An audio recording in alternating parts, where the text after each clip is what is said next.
Alice in Wonderland by Lewis Carroll. Illustrations by Sir John Tenniel. Brought to you by Productions of Dear Disney Productions.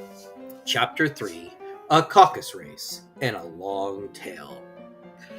They were indeed a queer-looking party that assembled on the bank. The birds with draggled feathers, the animals with their fur clinging close to them, and all dripping wet, cross, and uncomfortable. The first question, of course, was how to get dry again. They had a consultation about this, and after a few minutes it seemed quite natural to Alice to find herself talking familiarly with them, as if she had known them all her life. Indeed, she had quite a long argument with the lorry, who at last turned sulky and would only say, "I'm older than you, and you must know better." And this Alice would not allow, without knowing how old it was, and as the lorry positively refused to tell its age, there was no more to be said. At last the Mouth, who seemed to be a person of some authority among them, called out, "Sit down, all of you, and listen to me. I'll soon make you all dry enough." They all sat down at once in a large ring, and with the mouse in the middle, Alice kept her eyes anxiously fixed on it, for she felt she sure would catch a bad cold if she did not dry very soon. "Ahem!" said the mouse with an important air. "Are you all ready? This is the driest thing I know. Silence all round, if you please. William the Conqueror, whose cause was favored by the Pope, was soon submitted to by the English, who wanted leaders, and had been of late much accustomed to usurpation and conquest. Edwin and Morcar, the Earls of Mercia and Northumbria." "Ugh!" said the lorry with a shiver. "I beg your pardon," said the mouse, frowning, but very politely. "Did you speak?" "Not I," said the lorry hastily. "I thought you did," said the mouse. "I proceed. Edwin and Morcar, the Earls of Mercia and Northumbria, declared for him, and even Stigand, the patriotic Archbishop of Canterbury, found it advisable." "Advisable for what?" said the duck. "Found it," the mouse replied rather crossly. "Of course you know what it means." "I know what it means well enough when I find a thing," said the duck. "It's generally a frog or a worm. The question is, what did the Archbishop find?" The mouse did not notice this question, but hurriedly went on. "Found it advisable to go with Edgar Atheling to meet William and offer him the crown. William's conduct at first was moderate, but the insolence of his Normans. How are you getting on now, my dear?" it continued, turning to Alice as it spoke. "As wet as ever," said Alice in a melancholy tone. "It doesn't seem to dry me at all."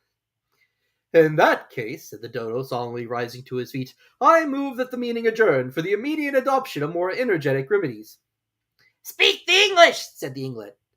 "I don't know what the meaning of half those long words, and what's more, I don't believe you do either." And the Eaglet bent down its head to hide a smile. Some of the other birds tittered audibly. "What I was going to say," said the Dodo in an offended tone, "was that the best thing to get us dry would be a caucus race." "What's a caucus race?" said Alice, not that she wanted much to know, but the Dodo had paused as if it thought that somebody ought to speak, and no one else seemed inclined to say anything. "Why," said the Dodo, "the best way to explain it is to do it. And as you might like to try the thing yourself, some wintry day I will tell you how the Dodo managed it. First, it marked out a racecourse in a sort of circle. "The exact shape doesn't matter," it said, and then all the party were placed along the course here and there. There's no 1, 2, 3, and away, but they began running when they liked and left off when they liked, so that it was not easy to know when the race was over. However, when they had been running half an hour or so and were quite dry again, the Dodo suddenly called out, "The race is over!" And they all crowded around it, panting and asking, But who won?" The question the Dodo could not answer without a great deal of thought, and it sat for a long time with one finger pressed upon its forehead, the position in which you usually see Shakespeare in the pictures of him, while the rest waited in silence. At last the Dodo said, "Everybody has won, and all must have prizes." "But who is to give the prizes?" quite a chorus of voices asked. "Why, she, of course," said the Dodo, pointing to Alice with one finger, and the whole party at once crowded around her, calling out in a confused way, "Prizes! Prizes!" Alice had no idea what to do, and in despair she put her hand in her pocket and pulled out a box of comfits. Luckily the salt water had not got into it, and handed them around as prizes. There was exactly one apiece, all around. "But you must have a prize yourself," said the mouse. "Oh, of course," the dodo replied very gravely. "Well, what else have you got in your pockets?" It went on, turning to Alice.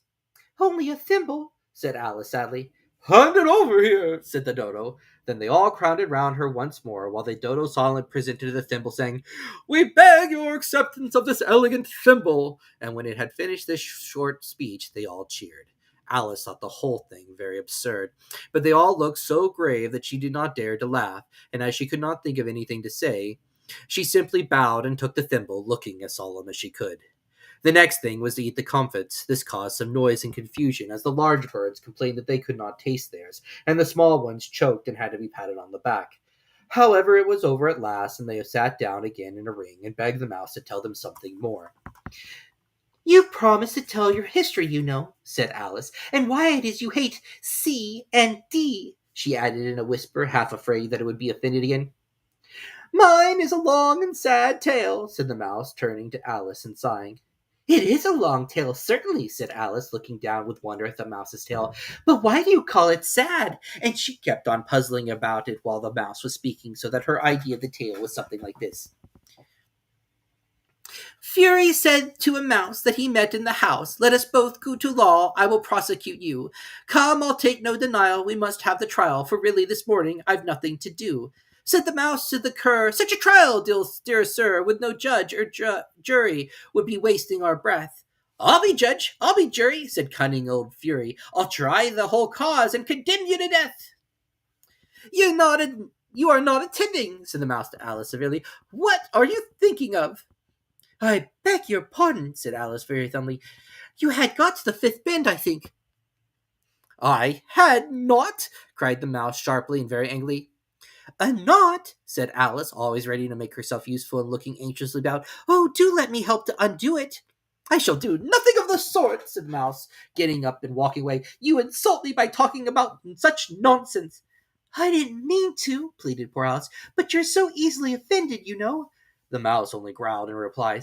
"Please come back and finish your story," Alice called after it, and the others all joined chorus. "Yes, please do!" But the mouse only shook its head impatiently and walked a little quicker. "What a pity! It wouldn't stay," said the Lory as soon as it was quite out of sight, and an old crab took the opportunity of saying to her daughter, "Ah, my daughter, let this be a lesson to you, never to lose your temper."